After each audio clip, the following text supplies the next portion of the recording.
Hi, Cherie Hansen here. I have a blog on my website called cheriehansen.com that's kept track of my attempts to watch my mind in a very mindful, calm way. And as I go through the various lessons in life, I like to share them with people to encourage them that you will eventually make progress.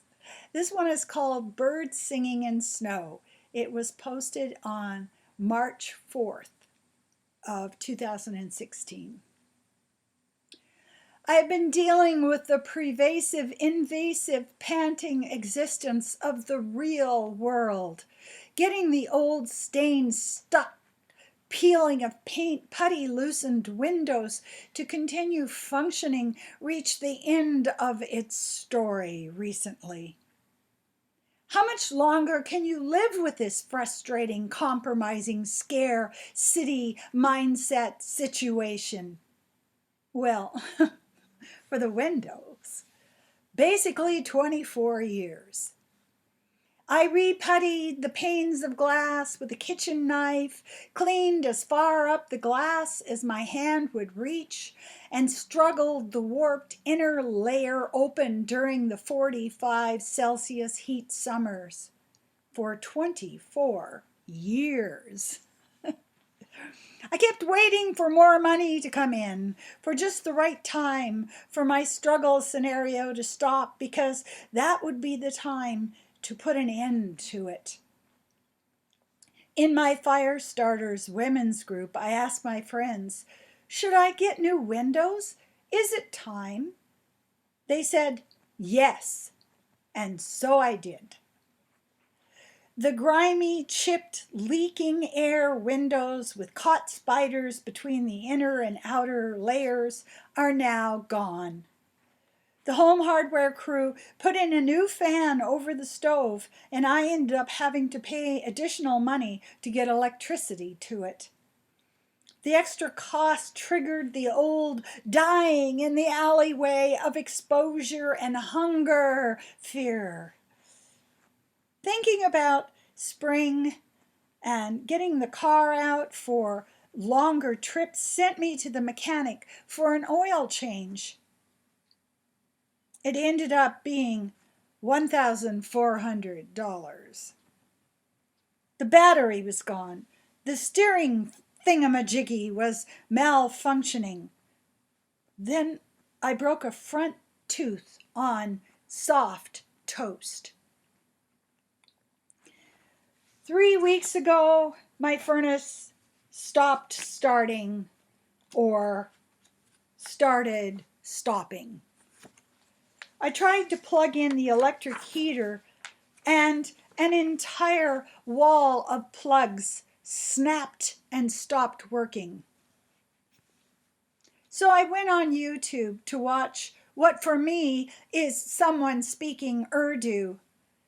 You go here, the 8-year-old boy said. You click this, then you go here, and then you set this up.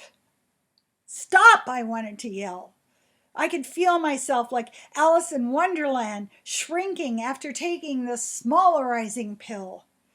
I literally felt like a confused child, not the one on the YouTube video, unable to reach the doorknob. It was time to seek help. I got the window replaced by the crew. A new, actually functioning fan went in over the stove.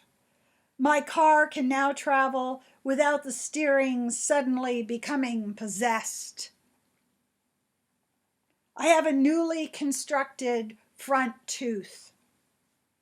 I called my neighbor, who is a certified furnace magician, and he came over and looked at the metal sculpture with surgical concentration.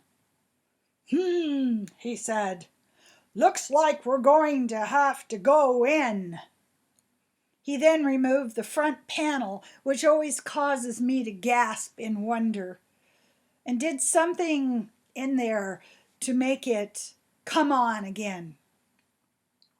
So now, after almost 3 weeks, I have heat.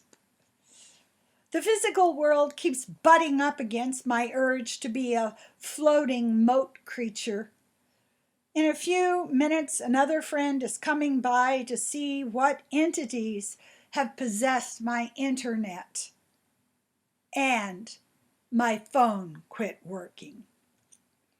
Today I'm feeling more optimistic, but it has been a land of torpor alternating with turmoil lately. So maintaining those things around me, the car, the furnace, the windows, the internet, is vital. The problem I now sit here facing is that I do not know what else needs ongoing preventative care. It does not even register in my field. But that is a good place to be, right? Coming to a point of wanting to know what I have not known is growth, right? Sitting in a house with heat is like taking an antidepressant. A life has so many moving parts, and there is so much to learn. I am grateful for those who have the skills that I lack and help me to keep my racing car on the road. The pit crew in life is so necessary. I did my receipts and took them to the accountant. I told her that I could see exactly where I had messed up on my choices through the year. I was so proud. I think, I said to her, I think I'm becoming an adult. Thank you.